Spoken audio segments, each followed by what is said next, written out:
the subscribe button if you don't want me to come at night. Beneath the bustling city, a world forgotten by time lurks in the shadows, a place where the echoes of the past whisper through the cold, damp air. This is the world our intrepid explorers are about to enter, the ancient catacombs, a labyrinth of darkness and mystery. As they commence their descent, the hum of the city above fades, replaced by an eerie silence that's almost tangible. It's as if the very air is trying to warn them, to push them back. But driven by curiosity and a thirst for adventure, they press on. The only sound is their own breathing, amplified in the confining spaces and the crunch of gravel under their boots. The air down here is different. It's colder, denser. It clings to the skin and seeps through their clothes, chilling them to their bones. It's filled with a dampness that carries a hint of something else, something ancient and primeval. It's a smell that speaks of centuries gone by, of stories untold and secrets kept hidden in the abyss. Their torchlights dance over the rough stone walls, revealing cryptic symbols etched into the rock, symbols that have remained untouched by the sun's light for centuries. They're strange, almost otherworldly. Our explorers are fascinated, their apprehension momentarily forgotten as they trace the enigmatic markings with their fingers, trying to decipher their meaning. But the catacombs are not giving up their secret so easily. The further they delve, the more they feel a shift in the atmosphere. Excitement is gradually replaced by a creeping sense of unease. It's a feeling that they're not alone, that the shadows are watching them, that every echoing footstep is followed by another, softer one. It's a feeling that they're being drawn deeper into the heart of the catacombs, into the jaws of the unknown. And so they continue their journey, their lights piercing the darkness, casting long shadows that seem to dance and writhe on the stone walls. As they venture deeper, the echoes of their footsteps seem to awaken something that had been slumbering in the darkness. The deeper they delved, the more the catacombs seemed to come alive. Our intrepid explorers had only their torches to guide them through the inky blackness, their flickering flames casting eerie shadows on the ancient stone walls. The catacombs, a labyrinthine network of tunnels and tombs, were silent as the grave. But then something began to change. Faint whispers started to echo through the catacombs, bouncing off the walls and winding their way into the ears of our explorers. They were barely perceptible, like the rustling of leaves in a soft breeze, but they were there. The explorers exchanged uneasy glances, their breaths hitching in their throats. Their torches flickered as if the whispers themselves were trying to extinguish their only source of light. One by one, the torches went out, plunging the team into darkness. The whispers grew louder, more insistent. They seemed to come from all directions, a disorienting chorus of murmurs that made the explorers' skin crawl. The whispers weren't just sounds, they were feelings, sensations that wormed their way under the skin and sent shivers down the spine. They were the whispers of the long deceased, their voices echoing through the centuries. The explorers' hearts pounded in their chests, their breaths coming in short, sharp gasps. But they were not deterred.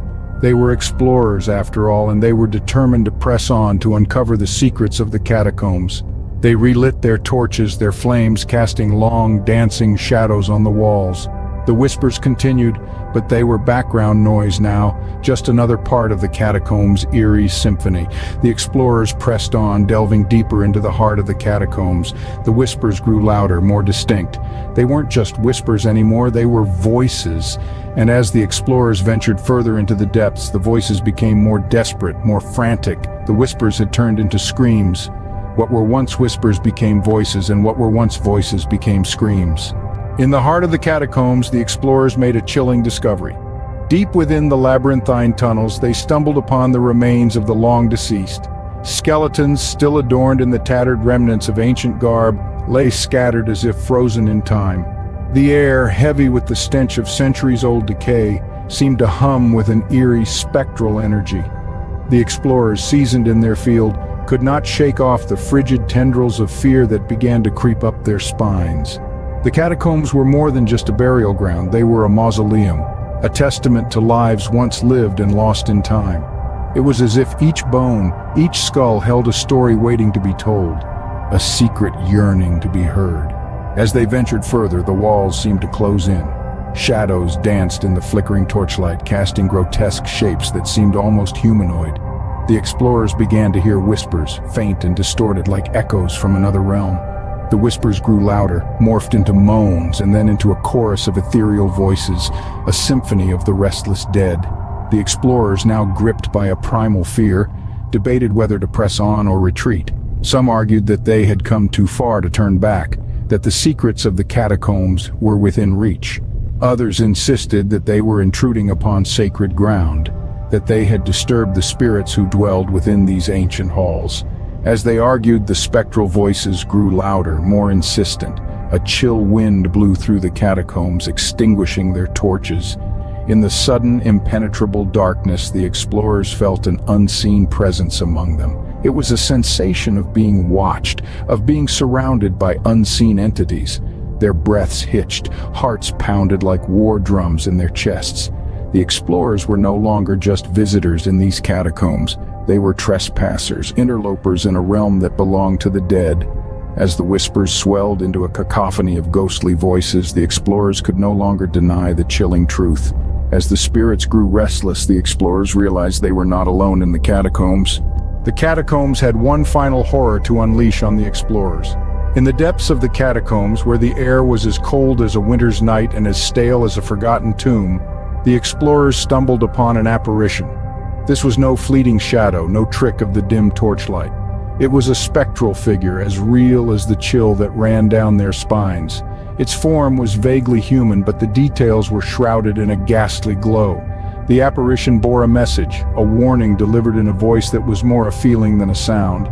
It was a cryptic caution, a prophecy of doom that hung in the air like a shroud. "Leave this place," it seemed to say. "Disturb not the eternal slumber of the departed." The warning was clear, but the meaning was not. Was it a protective plea or a malevolent threat? The explorers couldn't tell. All they knew was the dread that filled their hearts, as palpable as the cold stone walls of the catacombs. The team's panic was immediate and overwhelming. Their composure crumbled like an ancient relic. Their courage evaporated like a ghost in the morning sun. They were no longer explorers on an adventure. They were lost souls in a labyrinth of doom, desperate to escape the clutches of the catacombs. They scrambled through the twisting tunnels, their frantic footsteps echoing off the walls. The darkness was no longer an exciting mystery. It was a suffocating shroud, a relentless pursuer, a reminder of the spectral warning. Their torches flickered and danced, casting long, menacing shadows that added to their fear. Their hearts pounded in their chests as they navigated the maze, their breaths coming in ragged gasps. The catacombs seemed to close in on them, the walls pressing closer, the ceiling dropping lower. It was as if the catacombs itself was alive, a monstrous creature trying to swallow them whole. As they fled, they could hear a low, rumbling laughter echoing through the catacombs. It was a sound that would haunt their nightmares for years to come, a chilling reminder of the catacombs' final horror.